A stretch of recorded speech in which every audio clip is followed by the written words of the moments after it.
Salut les amis youtubeurs, ça va? C'est Fifi le Sevenol. Bon, ben moi, nickel, comme d'habitude, hein. La pêche, impeccable. Voilà.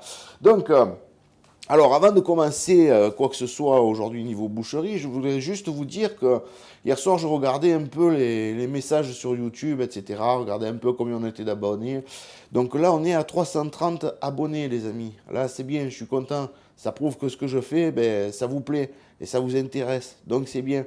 N'hésitez pas à demander comme vous faites. Peut-être tu pourrais nous faire ça en vidéo ou quoi, ou nous faire voir comment démonter ci ou comment démonter là, etc.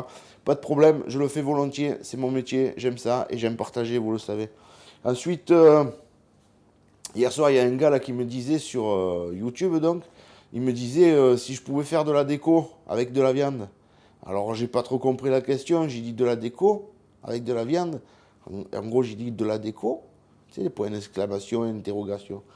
Et il me dit oui, tu sais, de la déco avec de la barde, avec des légumes, avec des machins, des trucs. Non, perso, ça m'intéresse pas. C'est pas mon truc, je sais pas faire, puis je me suis jamais intéressé, franchement. Ils m'ont fait voir ça au CAP, ils m'ont fait voir ça quand j'étais apprenti charcutier, etc. Ouais, c'est joli, mais perso, ça m'intéresse pas, c'est pas mon truc, quoi.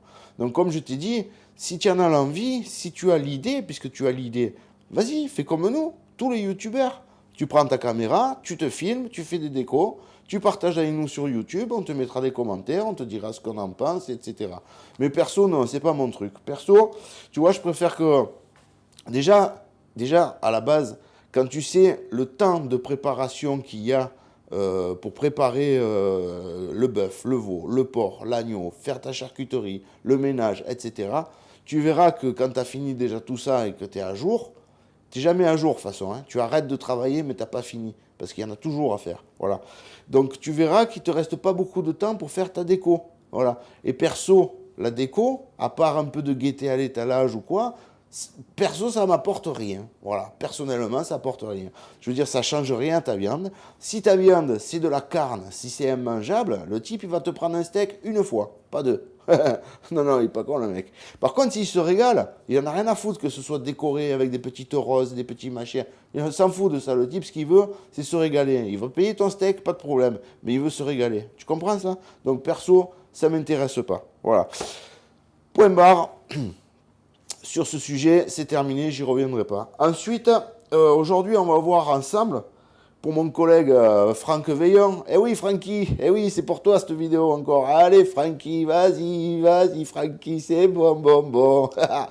Alors, aujourd'hui, on va voir ensemble pour le démontage du collier de bœuf, séparation des morceaux, etc.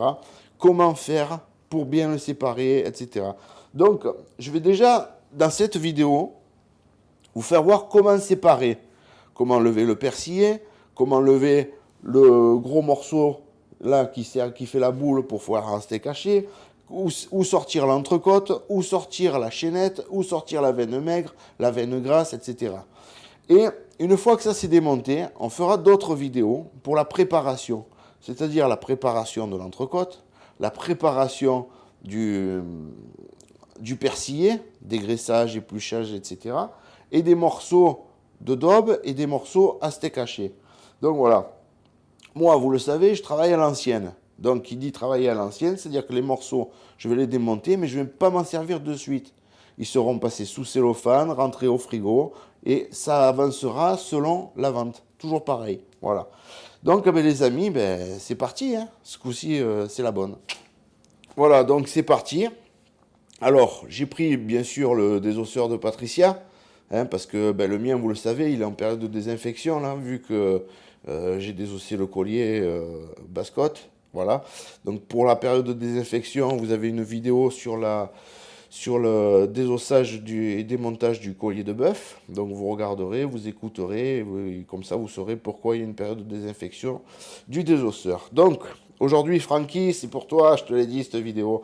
Donc voilà, collier de bœuf désossé. Voilà, je te le tourne dans ce sens que tu puisses bien voir. Donc voilà, il est entièrement désossé. Là, ce que tu vas faire de suite, c'est-à-dire que tu vas prendre ton collier et tu le retournes. Comme ça. Voilà. Là, tu as retourné ton collier. Ici, là, tu vois ce morceau, triangle là. Donc celui-là, il va falloir l'enlever. Celui-là, il partira en steak haché. Ici, tu as le persillé. Donc le persillé, je vais te faire voir comment le démonter aussi. Voilà. Et ici, tu as la chaînette. En dessous, tu as l'entrecôte. Et ici, tu as la partie collier. C'est-à-dire d'un côté, tu as veine grasse, de l'autre côté, tu as veine maigre. Voilà. Donc déjà, alors je vais travailler dans ce sens, c'est juste pour te faire voir où c'est que tu passes. Donc tu vois ici ce morceau triangle que je te dis, c'est le gros bout. Le gros bout du cou. Voilà. Tu vas commencer déjà, tu vois, tu tires un peu dessus comme ça pour l'enlever. Voilà. Et ici, pareil, tu vas venir fin avec ta pointe là. Parce que là, c'est fin la séparation. Tu vois, tu viens le chercher là. Voilà. Tu sépares lui, donc du persillé. Ok? Voilà, tu descends légèrement. Et ici, là, voilà, au niveau du persillé, ici, tu as une petite veine de gras finette là. Finette, finette. Donc, ce qu'il faut que tu fasses, c'est qu'avec ta pointe, tu viennes ici chercher la séparation, tu vois, entre ce morceau et le persillé. Donc c'est très fin. Hein. Tu verras que c'est vraiment très fin la séparation. Mais c'est ça, voilà. Où tu sépares au muscle, voilà, comme je te fais voir. Ou alors tu fais un travail de tchapacan, comme on dit. Hein. Tchapacan, c'est niçois, voilà. Tchapacan, ça veut dire, c'est comme si tu dis de bon à rien, de je m'en foutiste, quoi, tu vois. Donc là, tu le sépares bien au fil. Maintenant, si tu fais pas ça, tu fais comme ils font certains. Tu mets un grand coup de couteau et puis c'est tout. Basta. Mais c'est pas un travail fait, hein. On est d'accord. Voilà. Et tu viens chercher, alors comme toujours se dégager les extrémités. Voilà. Tu viens chercher ton persillé là jusqu'au bout. Voilà. Une fois qu'ici, tu as commencé à séparer ici. Là, tu le tires un peu comme ça vers toi. Tu vois, tout en le traçant du tour. Voilà. Pour bien qu'il saute. Pour bien le lever. Tu fais tout le tour. Voilà, je le tourne là que tu puisses voir. Tu vois, tu fais tout le tour de ton persillé. Et quand tu arrives ici, là, ce petit triangle, là, tu viens le racler la contre. Voilà, tu vois. Et ce petit triangle, là, tu le lèves.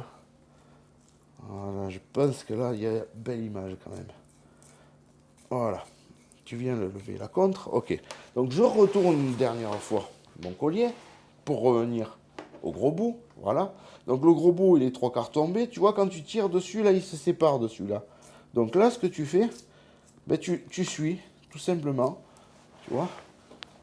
Voilà. Tu suis bien, tout simplement, au fil. Voilà. Pour enlever juste ce gros bout, là. Et le gros bout, tu vas l'enlever complet. Donc voilà, je te disais, voilà, le gros bout, tu vas l'enlever complet jusqu'à la pointe. Là. Voilà, ce morceau, là, celui-là, voilà, ça, tu vas bien l'éplucher et le vendre en steak haché. D'accord? Donc pour l'instant, on ne s'en sert pas, on le met de côté. On est là pour démonter. D'accord? Donc on revient sur le persillé, là-dessus. D'accord? Il est là. Voilà. On le reprend d'ici, tu vois? Et là, donc avec une main, tu tires. Là, c'est tellement lourd que ben, forcément, ça reste sur ta table. Alors, tu tires comme ça. Et tu viens le lever. Voilà. Au fil, toujours au fil. Doucement. Doucement, tu le sais pourquoi, hein, Franck. Parce que si tu vas vite, tu mets des coups de couteau dans la viande. Et si tu mets des coups de couteau dans la viande, qu'est-ce qui t'arrive, Franck? Eh ben, bang! Un coup de pied au cul. Et ouais, il y avait longtemps, je ne l'avais pas fait, celle-là. Ah, c'est marrant. Hein. Mais tu sais que si c'était comme quand moi j'ai été apprenti, hein, que tu prennes des coups de pied au cul, je te garantis que les mecs ils s'y tiendraient au boulot. Voilà, parce que tu as des types qui sont passionnés, qui ont envie d'apprendre le métier, qui ont vraiment la flamme, comme on dit, tu vois. Mais il y en a d'autres, ils en ont rien à cirer, ils en ont rien à foutre. Hein. Ils font ça parce qu'on leur a dit de faire ça, ou parce que, voilà. Mais les types, ils s'en foutent complet. Donc c'est dommage, c'est dommage. Voilà. Tout ça pour dire que ben, maintenant, de toute façon, l'éducation, elle a tellement changé que tu n'as plus le droit de rien. Tu n'as même plus le droit de dire, tu sais, demain, on a un peu de boulot, petit. Si tu peux être la demi-heure avant, oh mon Dieu. Enfin bref, c'est encore un autre sujet, ça. Ça ferait un bon vlog quand même. Hein. Mais enfin, là, on passerait de la caméra. Oh putain, là, on en passerait de la caméra. Là, ce serait des vidéos interminables. Donc, tu vois, on revient sur notre persillé, je m'égare. Voilà. Donc, tout bien au fil, doucement, parce qu'il ne faut pas être pressé. Voilà. toute façon, si tu veux faire quelque chose de beau, il faut prendre le temps. Sinon, si c'est pas... Si t'es pas fait dans ton travail, ça se verra dans ton étalage, etc., etc., ça suit, quoi. Voilà. Tu vois, après tu sépares ici, donc, les intercostaux. Voilà. Tout doucement, tout au fil. Et voilà. Et là, tu vois, tu arrives là, sur la chaînette. Voilà. Donc, tu vois, c'est fin, hein, pour séparer. Voilà. Tu vois? Voilà. Je pense que tu vois bien quand même à la caméra, ça fera un joli film, ça, je suis content. Voilà. Donc quand tu arrives ici, ton persillé il est pratiquement levé. Là, à ce niveau-là, où c'est que tu as levé tout à l'heure ton petit triangle, tu vas venir là. Et là, ton persillé, il finit de sauter. Tu vois? Et là, pareil, va émodou, hein. Va doucement, petit. Voilà. Là, tu as le persillé. D'accord? Recto, verso. Ok? Donc ça, on va faire une autre vidéo. Comment l'éplucher, etc. Pour l'instant, on ne s'en sert pas. On le met de côté, avec le gros bout. Et ici, il nous reste, voilà. Là, il nous reste ça. Donc ici, on a une partie entrecôte. On a ici la partie chaînette. Donc, ce que je vais faire, moi, aujourd'hui, Philippe, Fifi, voilà, c'est que je vais séparer. Alors, tu vois, je le mets bien en face de toi que tu comprennes. Donc là, c'est la chaînette, tu vois. La chaînette, tu vas venir, tu vois, ici, elle se dessine là. Donc, tu vas venir la séparer de là au bout, comme ça. Donc là, tu as coupé. Donc là, c'est où il y avait le premier os de la colonne vertébrale, hein, de la tête. Voilà. Et là, tu sépares comme ça, droit, ici. Voilà. Ici, ta chaînette, voilà, elle est complètement levée. Mais tu laisses la graisse et tu laisses tout. Voilà. Après, un cellophane et ça rentre au frigo. Ok? On la met de côté aussi. Et ici, il nous reste l'entrecôte, on va dire, la basse-côte. Mais la basse-côte, il ne va pas falloir la travailler d'un bout à l'autre en steak. Parce que jusqu'ici, tes clients ils vont se régaler. Mais à partir de là, si tu fais ça en steak, je te garantis que tu ne les vois plus. Donc voilà. Ça, ce morceau ici, là, ça partira en daube. Donc un côté veine grasse, un côté veine maigre. Je t'expliquerai tout ça. Ça part en daube. Ton morceau d'entrecôte, il est là. Si tu ne comprends pas dans ce sens, je t'explique dans l'autre sens. Voilà. Ton entrecôte, tu l'as retourné. Voilà. Tu vois ici, tu as les intercostaux. 1, 2, 3, 4 et 5. Voilà. Pourquoi 5? Parce qu'en avant, que ce soit de bœuf, que ce soit de veau, de porc, n'importe quoi, il se coupe à 5 côtes. Tu comptes 5 premières côtes et tu tranches. Tu sépares l'avant de l'arrière. Voilà. D'accord? Donc voilà. Dans ce sens, si tu préfères, tu vois le dernier intercostal ici. Là, voilà, tu comptes 3 doigts de plus. Et jusqu'ici, tu peux être sûr de régaler tes clients en entrecôte. L'autre morceau, voilà, qui est là, ce morceau-là, tout ça, ça va partir en daube. Donc moi, je ne vais pas la travailler aujourd'hui. Tout simplement, pourquoi? Parce que je ne vais pas m'en servir de suite. Par contre, je la laisse entière. Je vais la filmer et mettre sous cellophane et au frigo. Donc, voilà. Donc on va mettre cette entrecôte sous cellophane, comme tous les autres morceaux qu'on vient de démonter. Donc voilà, comme d'habitude, hein, tu tires une belle feuille de cello. Voilà. Voilà. Toujours pareil, recto verso, hein, qu'elle soit bien protégée. Alors, je fais gaffe où je marche parce que j'ai le fil du micro-cravate et j'ai pas envie de le pétarder comme la fois dernière. Voilà. Donc là, c'est fait. Alors maintenant, pour l'accrocher en chambre froide.